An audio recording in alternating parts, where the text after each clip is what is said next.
Belt shop కనిపిస్తే belt తీస్తా అంటూ ముఖ్యమంత్రి చంద్రబాబు హెచ్చరిస్తే దెందులూరు నియోజకవర్గంలో మాత్రం విచ్చలవిడిగా మద్యం విక్రయాలు సాగుతున్నాయని తెలుగుదేశం పార్టీ లీగల్ సెల్ ఉపాధ్యక్షుడు ఇడుపుగంటి శ్రీనివాసరావు ఆరోపించారు. ఏలూరులో ఆయన మీడియాతో మాట్లాడుతూ నియోజకవర్గంలో భారీ ఎత్తున బెల్ట్ షాపులు ఏర్పాటు చేసి అధిక ధరలకు మద్యం విక్రయాలు జరుపుతున్నారని ఆరోపించారు.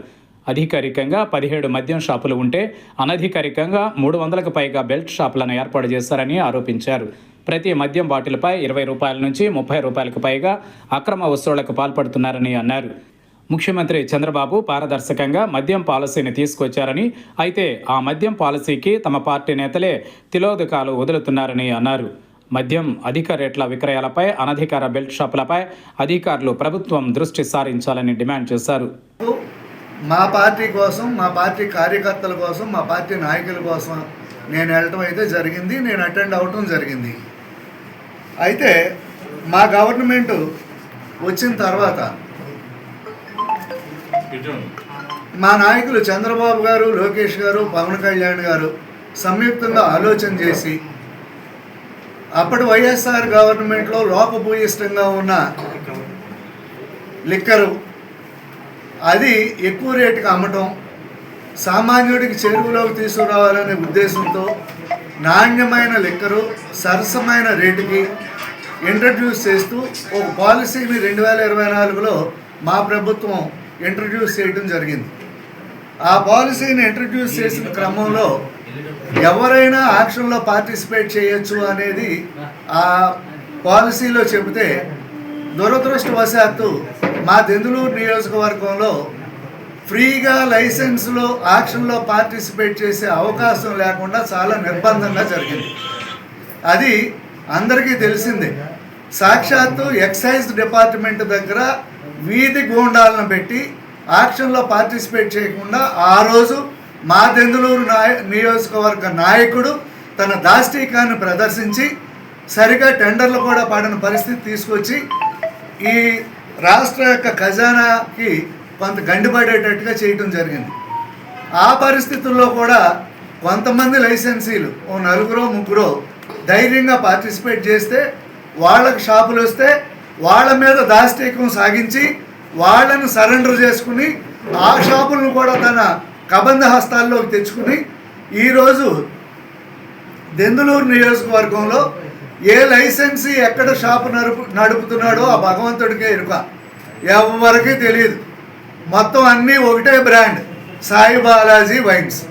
ఆ సాయి బాలాజీ వైన్స్ అధినేత ఎవరు, ఆ సాయి బాలాజీ వైన్స్ నిర్వాహకులు ఎవరు, ఈ ఒరిజినల్గా యాక్షన్లో పార్టిసిపేట్ చేసిన లైసెన్సీస్ అంతా ఏమైపోయారు, వాళ్ళు ఎందుకు నడపట్లేదు అనేది ఒక ప్రశ్నగా మిగిలిపోయింది. మా నియోజకవర్గంలో దురదృష్టవశాత్తు సాక్షాత్తు డిపార్ట్మెంట్ కూడా, ఆబ్కారీ డిపార్ట్మెంట్ కానివ్వండి, పోలీస్ డిపార్ట్మెంట్ కానివ్వండి, నిస్తేజం అయిపోయి చేష్టలు ఉడిగి ఏమీ చేయలేని పరిస్థితుల్లో వాళ్ళు ఉద్యోగాలు చేస్తున్నారు.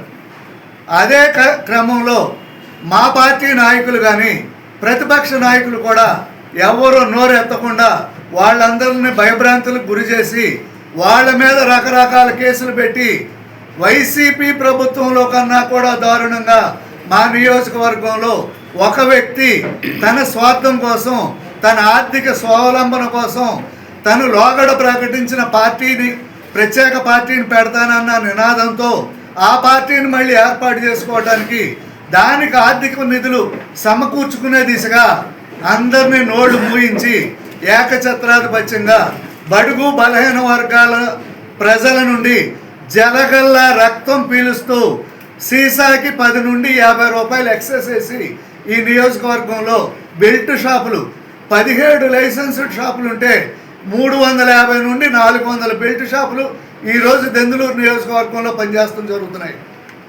అదేమని ప్రశ్నించే నాదుడు లేడు, మా పార్టీలో లేడు, ప్రతిపక్షంలో లేడు, ఎవరో ప్రశ్నించలేరు. వ్యవస్థలు పనిచేయవు. మీడియా ప్రతినిధులు ఎవరైనా ఏదైనా కవరేజ్ చేస్తే వాళ్ళ మీద దాష్టీకాలు జరుగుతాయి. ఇటువంటి పరిస్థితుల్లో ఒక న్యాయవాదిగా, నా పార్టీ కార్యకర్తగా, నా పార్టీ నేము ఫేము డ్యామేజ్ కాకూడదనే లక్ష్యంతో 2019లో నా పార్టీకి రాష్ట్ర వ్యాప్తంగా మా దెందులూరు నియోజకవర్గ నిర్వాహకుడు వల్ల జరిగిన నష్టం మళ్ళీ జరగకూడదనే కాంక్షతో నేను ఈరోజు మీ ముందు రావడం జరిగింది. ఈ క్రమంలో ఈ లిక్కర్ సిండికేట్లో పార్టిసిపేట్ చేసిన ఒక వ్యక్తి దానిలో షాపు పెట్టుకోనికుండా షాపుకి స్థలం ఇవ్వనీయకపోతే నేను అతనికి సహాయం చేశా, షాప్ ఇప్పించా. 7వ మైల్ దగ్గర ఒక తోటలో రైతుతో మాట్లాడి నేను షాప్ ఇప్పించా. ఇప్పిస్తే అతను ఆ షాపు నిర్వహించుకోవడానికి ఏదో కంటైనర్ ఏదో మాట్లాడుకుని తెచ్చుకున్నట్టున్నాడు. ఆ తెచ్చుకున్న అతన్ని ఈ మా నాయకుడే ఆ కంటైనర్ తన యొక్క ప్రొక్లైనర్తో ఓపెన్గా తెల్లారి గట్ట పట్టుకుపోయి నేను నా తండ్రి ఈడుపుగంటి వెంకటేశ్వరరావు 80 సంవత్సరాల వయసు నా తండ్రికి మేమిద్దరం కంటైనర్ దొంగతనం చేసామని దెందులూరు పోలీస్ స్టేషన్లో కేసు కట్టించాడు ఈ మహానుభావుడు. Crime number 210/2024. మేమిద్దరం ఆ కంటైనర్ ఎత్తుకుపోయామని దొంగతనం కేసు కట్టించాడు నా తండ్రి మీద. 80 సంవత్సరాల వయసు ఉన్న నా తండ్రి మీద దొంగతనం కేసు కట్టించాడు. అయినప్పటికీ నేను ఈ రోజు వరకు సంయమనం పాటించా. ఇది 12/11/2024 రిజిస్టర్ చేయించాడు. నేను సంయమనం పాటించా. ఎవరైనా మాట్లాడతారేమో ఈ వ్యవస్థ ఎక్కడైనా సెట్ అవుద్దామని చెప్పి సంయమనం పాటించా. కానీ మేధావుల మౌనం సమాజాభివృద్ధికి సమాజ సంక్షేమానికి గొడ్డలు పెట్టి కాకూడదని నేను ముందుకొచ్చా. వాళ్ళు రేపు పొద్దున్న నా మీద ఏం దాష్టీకాలు చేస్తారో ఏం చేస్తారో అన్నింటికి నేను సిద్ధపడి నేను తెగించి నేను ముందుకొచ్చా. నా పార్టీ అనేది డ్యామేజ్ కాకూడదు, ఇతని వల్ల పార్టీ నష్టపోకూడదు. ఇతను ఆల్రెడీ నేను పార్టీని పెట్టుకుంటానని చెప్పి ప్రకటించాడు ఒకడే. ఆ ప్రకటించిన క్రమంలో తను ఆర్థికంగా బలపడి పార్టీ నిర్మాణం అతను సొంత పార్టీ నిర్మాణం చేసుకునే దిశగా అతను వెళ్తున్నట్టుగా నాకు అనిపించింది. ఈ క్రమంలో నా తెలుగుదేశం పార్టీ నష్టపోకూడదని నేను మీ ప్రెస్ ముందుకు వచ్చా. మీ ప్రెస్ సోదరుల ద్వారా పోలీసు వ్యవస్థను కూడా నేను ఒక విన్నపం చేస్తున్నా. ఈ కేసులో నా మీద నా తండ్రి మీద కట్టిన కేసులో నిజానిజాలను నిర్ధారణ చేయండి. 2/11/12/24 కేసు కడితే ఈ రోజు వరకు దీంట్లో పురోగతి లేదు. మేము దోషులం అయితే మా మీద ఛార్జ్షీట్ ఫైల్ చేయండి. ఇది నిజమా ఉట్టుదో మీరు తేల్చమని చెప్పి మీ పత్రికా ప్రముఖుల ద్వారా పోలీస్ డిపార్ట్మెంట్కి నేను విజ్ఞప్తి చేస్తున్నా. అలాగే ఈ దెందులూరు నియోజకవర్గంలో మొత్తం 20 షాపులు ఉంటే ఈరోజు పనిచేసేవి 17 షాపులు. అఫీషియల్గా పనిచేసేది 17, కానీ అఫీషియల్ లైసెన్సీస్ ఎవరో ఉండరు. అవన్నీ కూడా సాయి బాలాజీ వైన్స్తో నడుస్తాయి. ఆ మద్యం కుంభకోణంలో ఏలూరుకు సంబంధించిన ఒక వ్యక్తి అరెస్ట్ అవడం కూడా జరిగింది. నాకున్న సమాచారం ప్రకారం ఈ సిండికేట్లో ఆ వ్యక్తి కూడా ఒక పార్ట్నర్ అని తెలుస్తుంది. అట్లాంటి పరిస్థితుల్లో మా పార్టీ నాయకులే మా పార్టీకి చెడ్డ పేరు తెచ్చే విధంగా అటువంటి వ్యక్తులతో చెయ్యి కలిపి నడుస్తున్నారంటే ఈ పార్టీని ఎక్కడికి తీసుకుపోదామని వీళ్ళు చేస్తున్నారో నాకు అర్థం కావట్లా.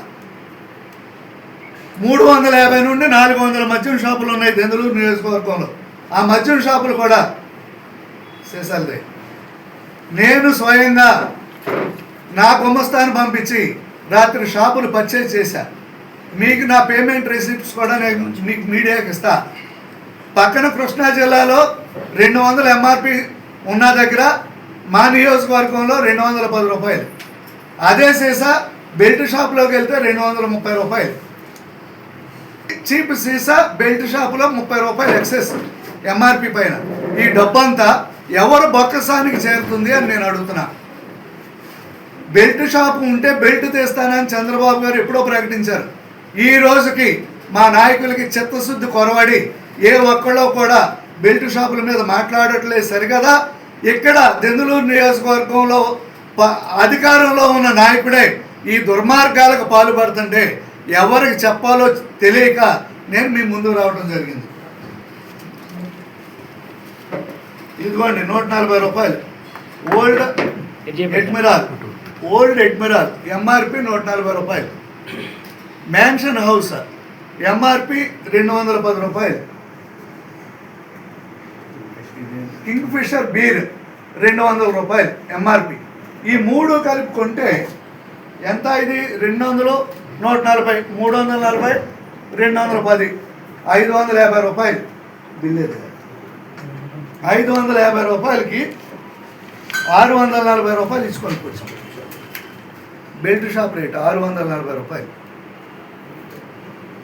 550 రూపాయలు ఎంఆర్పి రేటుకి 640 రూపాయలు 3 సీసాలకి, సీసాకి 30 రూపాయలు పెంచేసి అమ్మితే